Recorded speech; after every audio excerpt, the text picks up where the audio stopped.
ولی فقی کیا صرف ایران سے ہو سکتا ہے؟ نہ، ولی فقی ضروری نہیں ایران سے ہو، لیکن اس وقت موجودہ صورتحال میں کہ جب نظام ولایت فقی فقط ایران کے اندر ہے اور باہر کوئی ملک دوسرا ابھی تک اس میں شامل نہیں ہوا، تو یہاں پر تو نہیں کوئی توقع بھی نہیں رکھنی. بہت سادگی ہے، بچگانہ سوال ہے یہ کہ ولایت فقی میں ملت ایران کی فقط نظام ولایت فقی کو مانتی ہو لیکن ولی فقی پاکستان سے جائے ان کے اوپر. نہ، جس دن پاکستان شامل ہو گیا نظام ولایت فقی میں، پھر اس دن یہ شرط ختم ہو جائے گی کہ ولی فقی ایران کا ہو یا پاکستان کا ہو. جو ملت آمادہ ہوتی جائے گی وہاں پر، کیونکہ ابھی اگر آپ کہیں کہ ولی فقی غیر ایرانی ہو سکتا ہے، استعمار باقاعدہ ایک ریڈی میڈ آرٹیفیشل ولی فقی وائٹ ہاؤس میں بنا کر خوبصورت طریقے سے سجا کے، امامہ ابا کبا پہنا کے، داڑھی اس کی رکھا کے اور توضیح المسائل اور باقی سارے اس کے لیے تیار کر کے لا کر میڈیا کی مدد سے کہے گا کہ یہ آپ کا ولی فقی ہے. امام خمینی فرماتے ہیں، ایک پیغام دیا امام نے منشور روحانیت کے نام سے علماء اور حوزوں کو، مراجع کو. اس میں امام نے فرمایا کہ دشمنان دین نے مرجعیت کی حد تک اپنے افراد تیار کر رکھے ہیں، مراجع کی حد تک. ابھی بھی میں پہلے بھی عرض کر چکا ہوں، شاید سابقہ سال یہیں پر اسی ممبر سے عرض کیا تھا، مجھے جہاں تک یاد آتا ہے.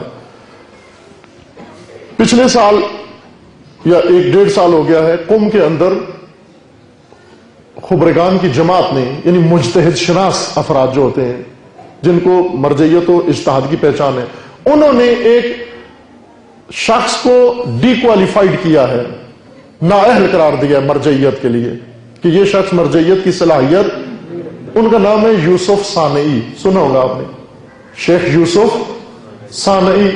پہلے بڑے انقلابی شخص تھے، حکومت میں عہدہ بھی تھا، پھر بعد میں حکومتی ذمہ داریوں سے فارغ ہوئے، قم میں آ کر کچھ ہی عرصہ بیٹھ کر انہوں نے توضیح المسائل لکھی اور میڈیا کی مدد سے سب سے زیادہ ان کی مدد بی بی سی نے کی ہے ان کو مرجع بنانے میں.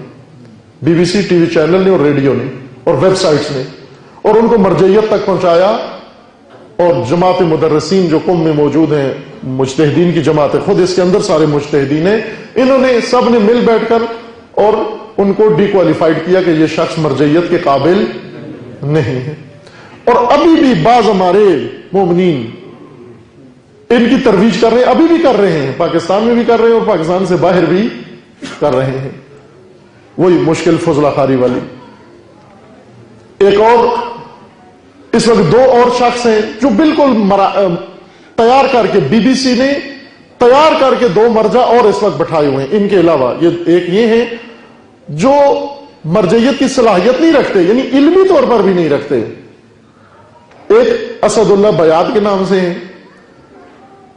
جمہوری مرجع، سیکولر مرجع اسد اللہ بیات. ان کو باقاعدہ صلاحیت نہیں ہے علمی لحاظ سے، کوئی بھی ان کا، حتی بے دین ترین لوگ بھی ان میں صلاحیت کے قائل نہیں ہے، لیکن انہوں نے کوشش کی کہ ان کو مرجعیت کی حد تک پہنچایا جائے. اور ایک علی محمد دستغیب ہیں، علی محمد دستغیب. میں پہلے ایک دفعہ نام لیا تھا، غلط اشتباہ ہو گیا تھا مجھ سے.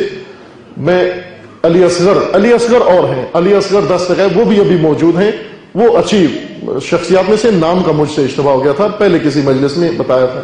علی محمد دستغیب ان کا نام ہے. یہ وہ شخص ہے جس کی مرجعیت بی بی سی ابھی ترویج کر رہا ہے. اسرائیل ریڈیو، اس وقت آپ اگر اسرائیل ریڈیو یا اسرائیل ٹی وی یا اسرائیل ویب سائٹ کو دیکھیں تو وہ فارسی میں انہوں نے یا دوسری زبانوں میں وہ صبح و شام ان مراجع کے اقوال نقل کرتے ہیں، اسد اللہ بیات اور علی محمد دستغیب. امام نے پہلے بتایا تھا کہ آپ کے اندر داخل ہونے کے لیے مرجعیت کی حد تک افراد کو اوپر لائیں گے. وہ اگر ولایت فقی کا دروازہ ان کے لیے کھول دیں تو کیا آپ سمجھتے ہیں بی بی سی ولی فقی بنا کر نہیں لائے گا ایران میں انہی کی مدد سے؟